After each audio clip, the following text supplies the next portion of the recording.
కాశ్మీర్ నుంచి కన్యాకుమారి వరకు దేశమే తన కుటుంబంగా చేసుకుంటూ దేశాన్ని పాలిస్తున్న నరేంద్ర మోదీకి రాష్ట్ర ప్రజల తరఫున నమస్కారాలు తెలియజేశారు ఏపీ ఉప ముఖ్యమంత్రి పవన్ కళ్యాణ్. ఇక ప్రస్తుతం దేశంలో కీలక పరిస్థితులు నెలకొన్న తరుణంలో ఎంతో బిజీ షెడ్యూల్ మధ్య కూడా ప్రధాని అమరావతికి రావడం చాలా సంతోషకరమన్నారు పవన్. గత 5 సంవత్సరాలుగా నలిగిపోయి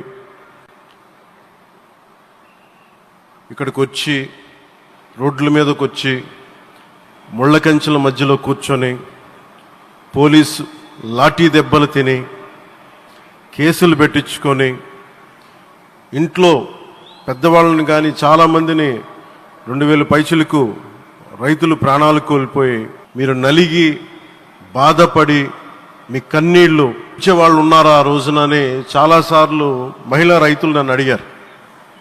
ఇది గౌరవ ప్రధానమంత్రి శ్రీ నరేంద్ర మోదీ గారికి తెలుస్తుందా అని ఒకసారికి 5 సంవత్సరాల క్రితం మీరు అడిగారు.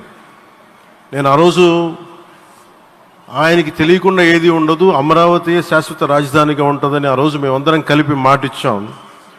ఆ ఇచ్చిన మాట ప్రకారం ఈ రోజున గౌరవ ప్రధానమంత్రి గారి చేతుల మీదుగా మళ్ళీ ఇంకొకసారి పునఃప్రారంభం జరగబోతుంది.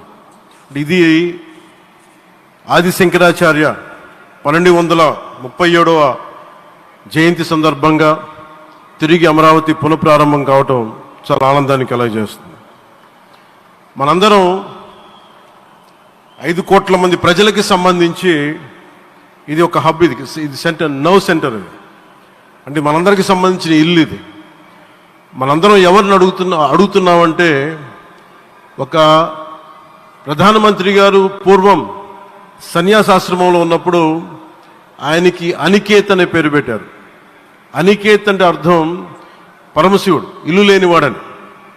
అలాంటి ఇల్లు లేనివాడు, కుటుంబం లేనివాడు 5 కోట్ల మంది కుటుంబాలకు, 5 కోట్ల మంది ప్రజల కోసం, ఎన్ని కోట్ల కుటుంబాల కోసం మనందరికీ రాజధానిలో ఒక నగరం నిర్మించడానికి, ఇల్లు నిర్మించుకోవడానికి ఇల్లు లేకుండా 140 కోట్ల మంది ప్రజల బాధ్యత తీసుకొని కశ్మీర్ నుంచి కన్యాకుమారి వరకు, అక్కడ కామాఖ్య నుంచి ద్వారకా వరకు ప్రపంచమే, మన దేశమే తన కుటుంబంగా చేసుకుంటూ ఈ భారతదేశమే తన ఇల్లుగా చేసుకొని తిరిగి పునఃప్రారంభానికి విచ్చేసిన గౌరవ ప్రధానమంత్రి శ్రీ నరేంద్ర మోదీ గారికి మనస్ఫూర్తిగా మన అందరి తరపున, ఆంధ్రప్రదేశ్ ప్రజలందరి తరపున, అమరావతి రైతాంగం తరపున, ఆడపడుచుల తరపున వారికి చేతులెత్తి హృదయపూర్వక నమస్కారాలు తెలియజేస్తున్నాను. దివిసీమ తుఫాన్ వచ్చి అందరి ఆశల్ని తుడిచిపెట్టేసినట్టు గత ప్రభుత్వం రాష్ట్రం మరియు అమరావతి భవిష్యత్తుని తుడిచిపెట్టేసింది. అమరావతి అంటే పరదాలు, సెక్షన్ 30, సెక్షన్ 144 మాత్రమే గుర్తుకొచ్చేలా పనిచేశారు. నువ్వు ధర్మం కోసం నిలబడితే ధర్మం నువ్వు నిలబడేలా చేస్తుంది అనే విధంగా ఆ రోజున అమరావతి రైతులు, రాష్ట్ర ప్రజలు ఈ ధర్మ యుద్ధంలో విజయం సాధించారు. రైతులు ఇచ్చిన 11,000 ఎకరాల భూమిని త్యాగం చేసి వారి సంకల్పం 33,000 ఎకరాల భూమిని త్యాగం చేసి వారి సంకల్పం ఫలితంగా ఈ రోజున ఆంధ్రప్రదేశ్ రాజధాని ఆవిర్భవించింది. అమరావతి రాజధాని పనులు పునఃప్రారంభమవుతున్న ఈ శుభ సందర్భంలో ముందుగా రాజధాని నిర్మాణం కోసం స్వచ్ఛందంగా ముందుకొచ్చి తమ భూముల్ని, పొలాల్ని ప్రభుత్వానికి ఇచ్చిన అమరావతి ప్రాంత రైతులకు, మీ త్యాగానికి గత 5 ఏళ్లుగా మీరు చేసిన పోరాటానికి శిరస్సు వంచి మీకు ధన్యవాదాలు తెలియజేస్తున్నాను. గత 5 ఏళ్లుగా రాజధాని నిర్మాణం నిలిచిపోయి రాజధాని తరలిపోతుందనే సమయంలో రోడ్ల మీదకు వచ్చి 5 కోట్ల ప్రజల తరపున రైతులు, మహిళలు, విద్యార్థులు చేసిన పోరాటం, మీరు పడిన అవమానాలు, మీపై పడిన గాయాలు ప్రతి ఒక్కటి మా మనసులో ఉంది. ఆ రోజున దివ్యాంగులు కూడా లాఠీ దెబ్బలు నా గుండెలు ఇంకా సజీవంగా ఉన్నాయి. ఆ బాధ మేము మర్చిపోలేదు, ఎవరిని మర్చిపోనివ్వలేదు. అందుకని దానికి సజీవ సాక్షి ఈ రోజున తిరిగి పునఃప్రారంభానికి గౌరవ ప్రధానమంత్రి గారు రాక, ఆ రోజున మహిళలు, విద్యార్థులు చేసిన పోరాటం, మీరు పడిన అవమానాలు, మీపై పడ్డ గాయాలు ప్రతి ఒక్కటి మనసులో ఉంది. మీ త్యాగాన్ని మేము మర్చిపోం. మీరు చేసిన త్యాగానికి జవాబుదారీగా ఉంటాం. బాధ్యతగా అమరావతి నిర్మాణం జరిగేలా సాయశక్తుల ఈ కూటమి ప్రభుత్వం కృషి చేస్తుంది. అమరావతి రైతుల త్యాగాలను హృదయపూర్వకంగా స్మరించుకుంటూ వారి ప్రతినిధులుగా ఇక్కడకు విచ్చేసిన రైతులకి నా ప్రత్యేక నమస్కారం.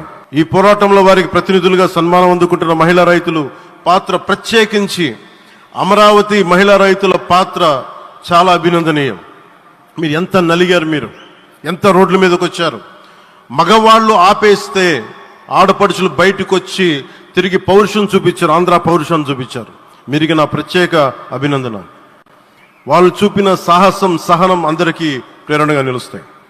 వేదిక మీద ఉన్న నా మంత్రివర్గ సహచరులకి, గౌరవ ప్రధానమంత్రి శ్రీ నరేంద్ర మోదీ గారికి, విజనరీ అయిన గౌరవ ముఖ్యమంత్రి శ్రీ నారా చంద్రబాబు నాయుడు గారికి, సోదరులు లోకేష్ గారికి, గవర్నర్ గారికి ప్రత్యేకించి నా హృదయపూర్వక నమస్కారాలు, ధన్యవాదాలు తెలియజేస్తున్నాను. అలాగే ఇతర సహచరులకు, సభకు హాజరైన వారికి, రాష్ట్ర ప్రజలకు కూడా నమస్కారాలు తెలియజేస్తున్నాను. ఇక్కడ రైతులు భూమిని మాత్రమే ఇవ్వలేదు, రాష్ట్ర భవిష్యత్తును నిర్మించే ఆశలను, విశ్వాసాన్ని ఇచ్చారు. కానీ 5 సంవత్సరాల్లో గత ప్రభుత్వం ఆ త్యాగాన్ని అవమానించింది. 3 రాజధానులు అస్తవ్యస్త విధానంతో ప్రజల విఘ్నతని, అమరావతిని అగౌరవపరిచింది. ఈరోజు ఈ వేదిక నుండి మేమందరం మీకు హామీ ఇస్తున్నాం, అమరావతి మళ్ళీ ఒక ప్రపంచ స్థాయి సర్వశ్రేష్ఠ రాజధానిగా ఆవిర్భవిస్తుంది. అమరావతి ఒక ఆర్కిటెక్చరల్ జోన్, ఒక కాంక్రీట్ జంగిల్గా మిగిలిపోకుండా జవాబుదారీతనం, న్యాయం, ప్రజాస్వామ్యానికి ప్రతీకగా నిలవాలని ఆకాంక్షిస్తున్నాం. కేంద్రంలో రాష్ట్రంలో స్థిరమైన ఎన్డీఏ ప్రభుత్వం ఏర్పడిన కారణంగా అభివృద్ధి కార్యక్రమాలు వేగంగా సాగుతున్నాయి. మేనిఫెస్టోలో ఇచ్చిన హామీలన్నీ దశల వారీగా బాధ్యత